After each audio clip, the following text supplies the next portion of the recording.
اعوذ باللہ من الشیطان الرجیم بسم اللہ الرحمن الرحیم السلام علیکم ورحمۃ اللہ وبرکاتہ۔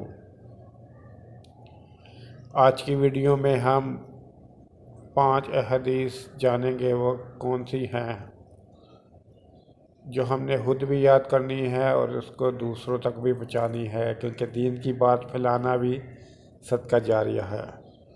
نمبر 1،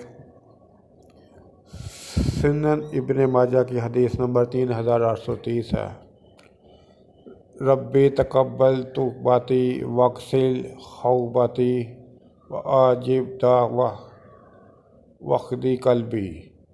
اے اللہ، میری توبہ قبول فرما، میرے گناہ دھو دے، میری دعا قبول فرما اور میرے دل کو صحیح راستے پر لگا دے۔ نمبر 2، جس گناہ سے عمر کم ہوتی ہے وہ ہے ماں سے بدسلوکی۔ نمبر 2، جس گناہ سے انسان پر لعنت ہوتی ہے وہ ہے جھوٹ۔ نمبر 3، جس گناہ سے دنیا ہی میں پکڑ ہوتی ہے وہ ہے ظلم۔ نمبر 4، جس گناہ سے رزق تنگ ہو جاتا وہ ہے زنا۔ نمبر 5، جس گناہ پر پردہ فاش ہو جاتا ہے وہ ہے نشہ۔ نمبر 6، جس گناہ سے پوری انسانیت تباہ ہوتی ہے وہ ہے قتل۔ نمبر 7، جس گناہ سے نعمتیں چھن جاتی ہیں وہ ہے تکبر۔ جس گناہ سے دعائیں قبول نہیں ہوتی وہ ہے حرام کی کمائی۔ نمبر 9، جس گناہ سے رب ناراض ہوتا ہے وہ ہے باپ کی نافرمانی۔ نمبر 3، رسول اللہ صلی اللہ علیہ وآلہ وسلم نے فرمایا، جس نے اس دعا کے الفاظ پر یقین رکھتے ہوئے دل سے ان کو کہہ لیا اور اسی دن اس کا انتقال ہو گیا شام ہونے سے پہلے تو وہ جنتی ہے۔ جس نے اس دعا کے الفاظ پر یقین رکھتے ہوئے رات میں ان کو پڑھ لیا اور پھر صبح ہونے سے پہلے انتقال ہو گیا وہ جنتی ہے۔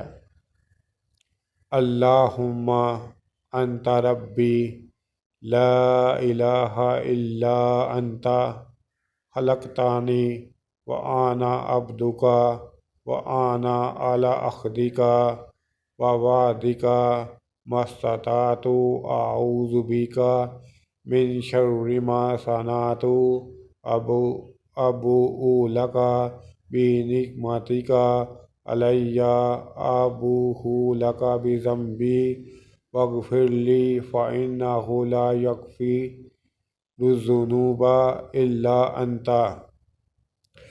اے اللہ، تو میرا رب ہے، تیرے سوا کوئی معبود برحق نہیں۔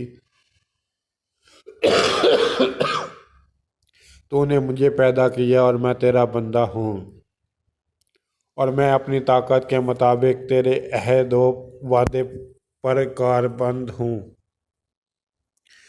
جو کچھ میں نے کیا اس کے شر سے تیری پناہ مانگتا ہوں۔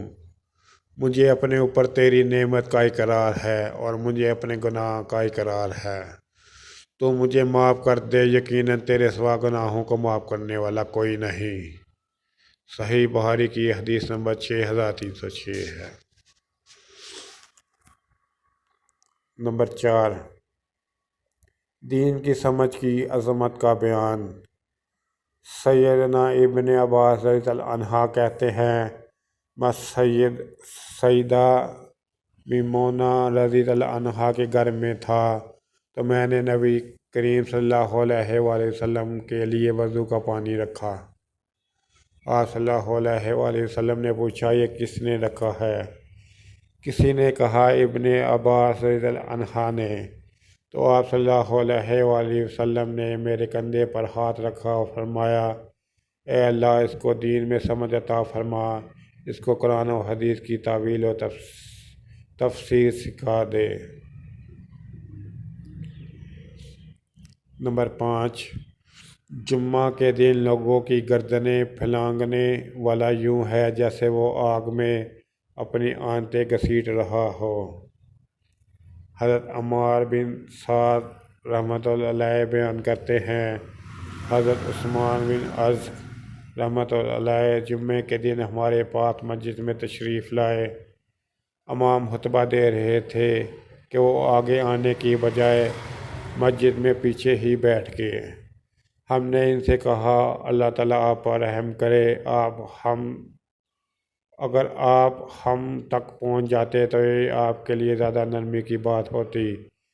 انہوں نے کہا، میں نے رسول اکرم صلی اللہ علیہ وآلہ وسلم کو یہ ارشاد فرماتے ہوئے سنا ہے، جس نے جمعہ کے دن لوگوں کی گردنوں کو پھلانگا جبکہ امام نکل چکا ہو، یا دو آدمیوں کے درمیان آ کر بیٹھا، وہ اس شخص کی طرح ہے جو اپنی آنتیں آگ میں گھسیٹ رہا ہے۔ ان 5 حدیث کو خود بھی یاد کریں، دوسروں تک بھی پہنچائیں۔